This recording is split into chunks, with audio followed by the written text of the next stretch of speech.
So it's not like, I want to scroll social media, so I'm going to scroll.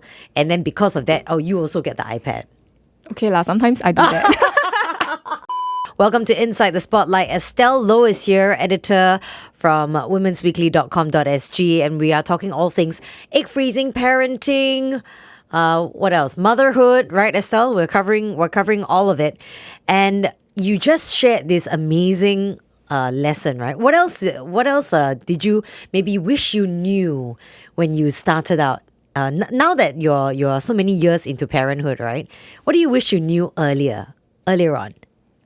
Couple of things. Okay. I think the biggest realizations all hit me after I had my child. So it was actually the 4th trimester onwards.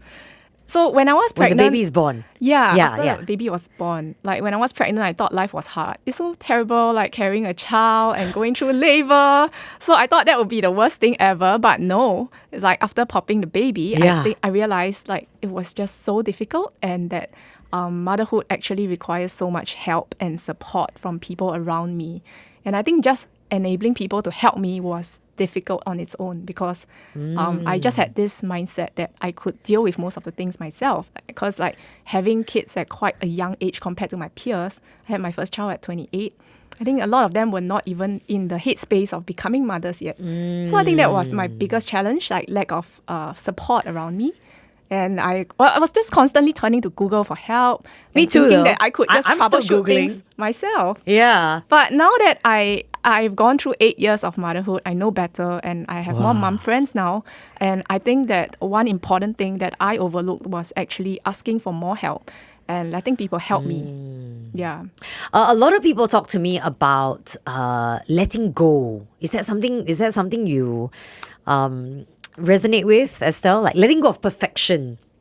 Yeah, I think letting go of everything. Cannot let go of everything, right? If you let go of everything. Okay. It depends on whether how high the standards you have for yourself, right? Yourself or for your baby? Yourself and your baby. Ah. Right? I think I had quite high expectations for everything, just because I wasn't in tune with the realities of motherhood at that time. So I think I set a couple of goals. Like by the time I return back to work after my maternity leave, I have to kind of be in shape, be mentally well enough to take on my job again. And I expected to actually like bounce back to the way I was pre-pregnancy. Did you give yourself a fixed time to bounce back? Like, did you say like I've given myself 2 months? I don't know whether that is like crazy stressful. I think 2 months is not enough. It wasn't enough for me. I mean, after 2 months, I still felt like a mental wreck, even though physically I was recovering quite well.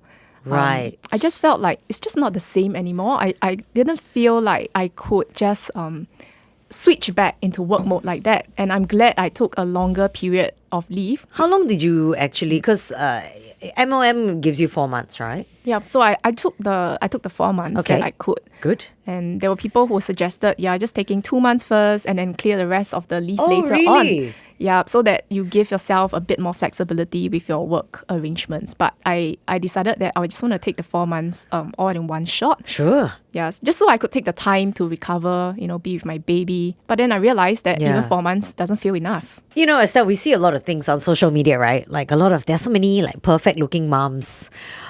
Is there something that you saw on social media before you're 8 years into parenthood now, 2 kids yourself?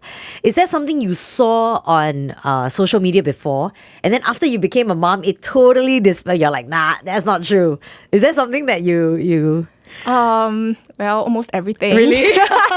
Don't believe what you see on social media. Yeah, totally. Just take it for a pinch of salt. Well, I think if you can't avoid, at least rewire, just reframe your mindset and tell yourself that, these are people just showing the highlights, the best parts of parenting. I mean, who doesn't want to show the best parts of their lives online? Yes, yeah. Just know that behind every happy, successful looking post is a story, or it's like everyone has a struggle behind everything. So keep that in mind, okay? Because we don't often get a platform to share our motherhood struggles. And that's what we want to do with our weekly series called Mom Story on womensweekly.com.sg. So, in our article where you and Michelle interviewed me, right? We spoke about parenting styles. Yeah. And when you go online, there are so many parenting styles, right? In fact, there's like authoritarian, there's like the helicopter parenting, then there is like gentle parenting. You know, we actually brought this up with our Kiss fans once, and I remember some of our Kiss fans said, I know everybody's a big fan of this gentle parenting thing. And gentle parenting is essentially like not being so harsh to your child, right? So if let's just say you're upset with your child, the child is still in the same room as you. They know that you are still there, right? And we had quite a few parents actually say that gentle parenting only works to a point. Yeah, so it's very interesting. What you've interviewed so many moms and dads, I'm sure you've interviewed many parents, right? What seems to be our Singaporean parenting style? Do we have one? I really think it's not that uniform. I know parents who will not hesitate to do the disciplinarian style of parenting where they believe in physical discipline or even like verbal discipline by shouting or scolding their kids. I think that's one still a very common form of discipline here. And gentle parenting, I think it started to, pick up pace in the recent years, right? Like when we were more exposed to Western concepts of parenting, I feel. Yeah. Because it's quite different from the traditional Asian styles of parenting that I was exposed to as I grew up. Yeah. It was more like, you listen to your parents, and if you don't, then your parents they can cane you or they can scold you. But now it's no longer that acceptable anymore in this day and age when it comes to like millennial parenting. Like if you scolded your child or you cane your child in public, especially, people are going to judge you and they're going to take videos of you and put it up online. It's so easy to get that flag. But personally, I think I would definitely be adopting a mix of parenting styles, like really whatever works for me at the moment. Okay, so what is working? Because you're a mom of two. What's working for you at the moment?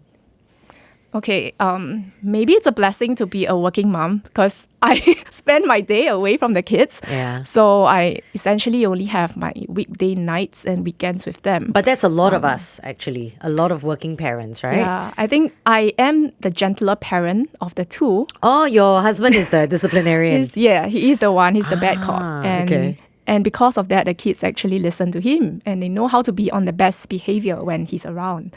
Whereas the kids, they will try to push boundaries with me. They can climb onto my head. Wow.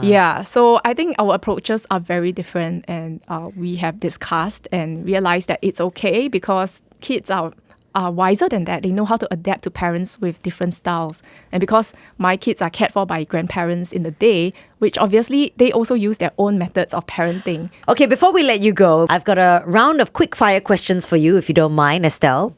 I'll try. Okay, all mama edition. Best advice you've received as a mom? I'm sure there's been a lot. Ask for help, really. Okay. Worst advice you've received as a parent or a mom? That you have to do it all or be as hands-on as possible with your baby.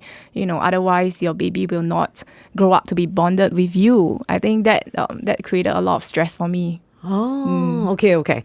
Now, if I gave you 10 million tomorrow, suddenly there was $10 million in your account. As a parent, how would you spend this money? Wow. Tough one. I mean, 10 million is a lot of money, to be fair. That is a lot of money. It is. So how would you then invest that money, right? I think I'll park a portion of it in my kids' education funds. I knew so it. they can go for Harvard. Say that. I knew you'd say that. Yeah. And the rest of the money probably donate to charity. Yeah, and get ourselves a bigger house so that we can get bigger all house together. Yeah. Well, no holiday, all these are for the kids. No need. Just go to Harvard. Okay. I see your eye on the prize. All right. We also asked this question, which is if there was one law that you could implement, parenthood edition, so that all parents have to follow. Hypothetical, of course. One law, what would it be? So if I can pass the law, I think I would want parents to just stop judging each other.